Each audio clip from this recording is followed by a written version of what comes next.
আমার আর শূন্যতা কাছে পাবেন না। সেজদায় ছিলেন রবের দরবারে, আর ফেরা হলো না দুনিয়ায়। ফজরের নামাজে সেজদারত অবস্থায় ইন্তেকাল করেছেন এক ইমাম।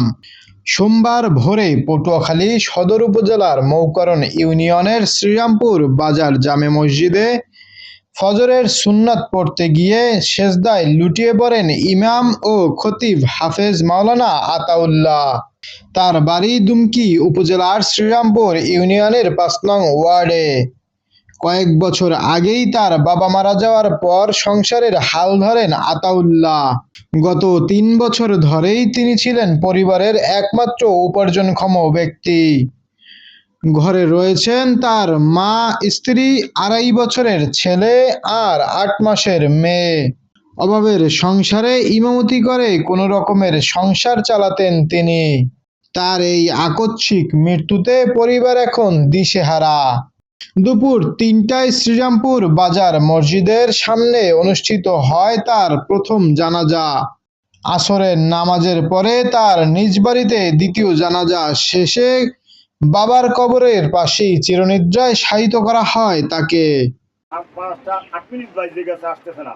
তো আমি লাইটটা জ্বালাইলাম, লাইট জ্বালানোর পর দেখি হুজুরে সেজদা অবস্থায় এবে পড়ে গেছে বুক বইলে। তো তারপর কি করলেন, তারপর রুবত করিয়া মানে সিট করিয়া তারপর 2টা ঢেপ দিয়েছে। তারপর সে শেষ নিঃশ্বাস ত্যাগ করছে। তার মৃত্যু অকাল মৃত্যু। আসলে অত্যন্ত সে ভালো মানুষ ছিল। এই শ্রীরামপুর বাজারে আমরা যা আসি, আসর নামাজ, মাগরিব নামাজ, ফজর নামাজ যারাই পড়ছি, তার সুরক্ষা অত্যন্ত সুন্দর। এই পরিবারটা সম্পূর্ণ একটা নিঃস্ব পরিবার। এখন একমাত্র কর্মক্ষম যিনি ছিলেন তিনি চলে গিয়েছেন, এবং এর পরিবারের ইনকাম সোর্স অফ ইনকাম যেটা নেই একদম কেউ। 3টা বোন আছে, তাদের যদিও বিবাহিত, তারা তো সবাই নিজ নিজ সংসার নিয়ে আছেন। আতাউল হুজুর আমাদের ছোট ভাই ছিল, আমাদের গ্রামের সন্তান। সে একজন ভালো মাওলানা ছিল এবং সে ভালো একজন সৎ লোক ছিল। লোক সব ভালো ছিল, না না কোনো আচরণ করে মামা রাত্রে থাকবো, ভাত কাম আমাকে বসায় এই এরপর বাসায় বাড়াইছি, ভাত খাইছে কাইলু কাই মামা ভাত খাই বাসায় 1 সপ্তাহ খা। এখানে যত এলাকার লোকজন সবাই তার পিছনে নামাজ পড়ছে, এবং ছেলে হিসাবে ভালো, ইমাম হিসাবে ভালো।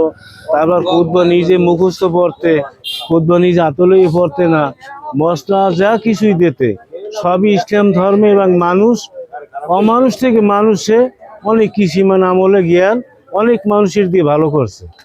খুবই ভালো মানুষ ছিলেন, যথেষ্ট পরিমাণ ভালো মানুষ। উনি একজন হাফেজ মাওলানা, উনি আমার মহিলা মাদ্রাসায় দীর্ঘ সময় দিচ্ছেন এবং উনি খুবই ভালো মানুষ। আমাদের এই শ্রীরামপুর বাজার কেন্দ্রীয় জামে মসজিদের সম্মানিত খতিব আজকে ফজরের নামাজরত অবস্থায় দুনিয়া থেকে বিদায় নিয়ে গেলেন। ইন্না লিল্লাহি ওয়া ইন্না ইলাইহি রাজিউন। লোক হিসাবে খুব ভালো, আলেম হিসাবে মানুষের সাথে মহাসারার সর্বদিক দিয়েই সে অনেস্ট ম্যান ছিলেন। আমলের দিক দিয়ে খুব ভালো মানুষ ছিলেন। একজন আল্লাহওয়ালা মানুষের যেই গুণাগুণ থাকা প্রয়োজন, আল্লাহর রহমত আমরা দেখেছি হাদিসের ইশারা অনুযায়ী ওনার ভিতরে এই আল্লাহওয়ালাদের গুণাগুণের ছাপ ছিল। মানুষকে সালাম কালাম দিতেন, মুসল্লিদের সাথে মোলায়েম ব্যবহার করতেন, আদার সাইড সব তার ভালো ছিলেন। এক কথায় আমাদের এলাকার পক্ষ থেকে আমরা যত মানুষ তার পিছনে নামাজ আদায় করেছি, আমরা দেখেছি এই লোক নিশ্চিত আল্লাহওয়ালা। আল্লাহ পাক রব্বুল আলামিন ওনাকে জান্নাতের উচ্চ মাকাম দান করেন। শুধু মারা গেছে আতাউল্লাহ, আমার ভাতিজা, বড় ভাই ছেলে, একমাত্র বড় ভাই ছেলে। ও শ্রীরামপুর বাজার মসজিদের ইমাম ও খতিব ছিলেন, এবং ও জায়গায় গত রাত্রে ফজরের নামাজের টাইমে ফজরের সুন্নাত 1 রাকাত পড়ছেন, সেজদারত অবস্থায় মারা গেছেন। এবং আর পরিবারে এখন আর মা আর বউ এবং আর 2টা বাচ্চা আছে, একটা 2.5 বছর আর একটা বয়স 6-7 মাস। এখন এর পারিবারিকভাবে এদের অবস্থা খুব খারাপ। ঘর দুয়ার আপনারা তো দেখলেন, ঘরের অবস্থা, ঘর নাই বললেই চলে, একটা ছাপড়া দিয়ে আছে।